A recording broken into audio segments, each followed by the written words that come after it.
Well, hi there, and here we are again with another episode of Tuesday Talks.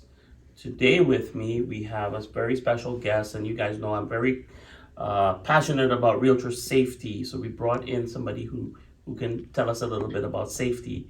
It's Tim Dimoff with SACS Consulting and Investigative Services. Tim, thank you so much for joining us here with Tuesday Talks. Yeah, thanks for having me here. Well, we appreciate that, and we appreciate your input and insight into realtor safety. This is how the format goes with this Tuesday Talks. We ask you a question that was asked of the person before. We have 3 questions for you, and then you have a question that you want to ask the next person. So Tim, let's start off with this question. This might be kind of thought-provoking, but the last question came from Laura Coy. She's with Pro Precise Home Inspections.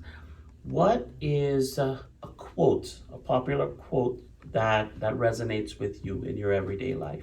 Or do you have one? Good question. The quote that I try to live by is do the right thing. Okay. When you're involved in making decisions, and we debate a lot, and especially I think today there's a lot more going on.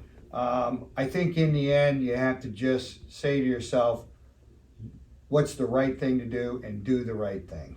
It's short and sweet, but Yes. It's very effective. I like that. I certainly like that. Now, Tim, let's move on to the questions. You were in law enforcement. We were talking earlier.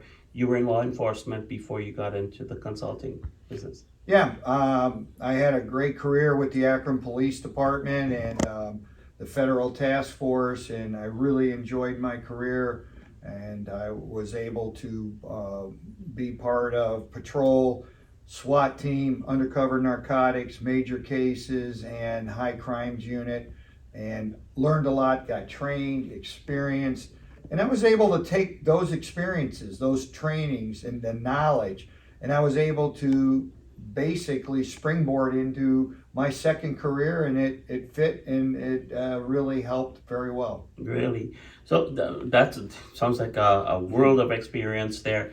How did you successfully transition into the corporate world? Another great question, because I have a lot of people say, hey, how do you go from law enforcement to the good old corporate world, and how do you start over, or what? And I think, life and all businesses, no matter what kind of career you're in, I think it all centers around relationships. At least for me, when I was on the police department, and I was doing investigations, and whether you're in patrol or undercover or doing major cases, how you interact and have relationships with those people out there. It could be victims, it could be people that can help you solve the crime, it can be bystanders, is crucial. So having strong and trustworthy relationships was crucial on a police department, and it's the same in the corporate world. Building relationships, and I'm very big on networking, building relationships, and my little motto is meet people, meet people, meet people. Oh, nice. Yeah. It's all about people, right? Networking. So I'm guessing that was kind of my next question. What do you think is the most important aspect of leading a successful business? Well, I think when you're leading a successful business, especially if you're an owner such as myself, you started the business, you did everything, the first couple years. You emptied the waste paper baskets, you mopped the floors, cleaned the toilets, you did everything. You put the files together, you answered the phone. And I think, once again, as you grow and you get other employees or partners or relationships that help your business, I think it's important, once again, to have strong relationships. But with my people, as I've grown, and I'm looking at close to 80 employees right now, including my management team. And the thing I stress to them is anything they do, anything they choose to do, and anything that gets assigned to them, I tell them to own it. And by owning it, meaning, what would you do if you owned a business?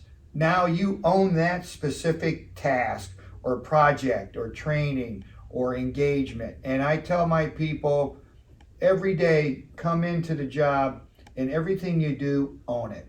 So Tim, that's really certainly good advice that you're giving there to your people, the people you work with. And you talked about networking and people and relationships. What's your opinion or what are your thoughts on customer service? I think it's unfortunate today that customer service really has gone in the wrong direction. I believe today, unfortunately, good customer service is the exception and not the rule. And I know when I was growing up and my parents, when in their era and my grandparents, customer service was everything. It was at its best, at its highest.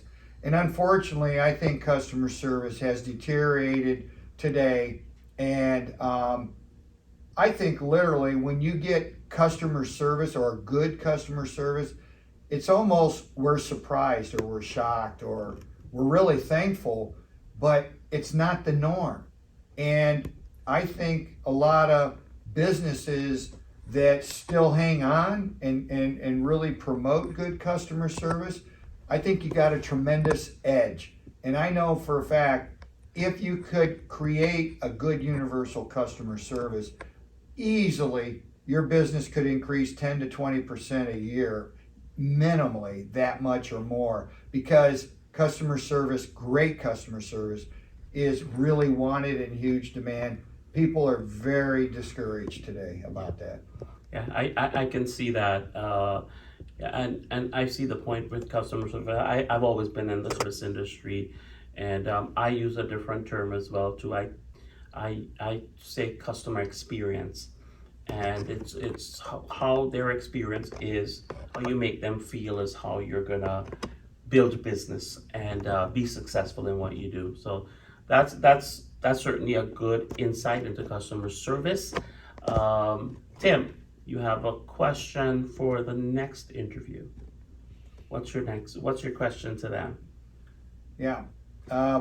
My question to them is, when you were growing up, what was that one cartoon or one show or that you as a child saw and that just meant the world to you, and why did it mean the world to you?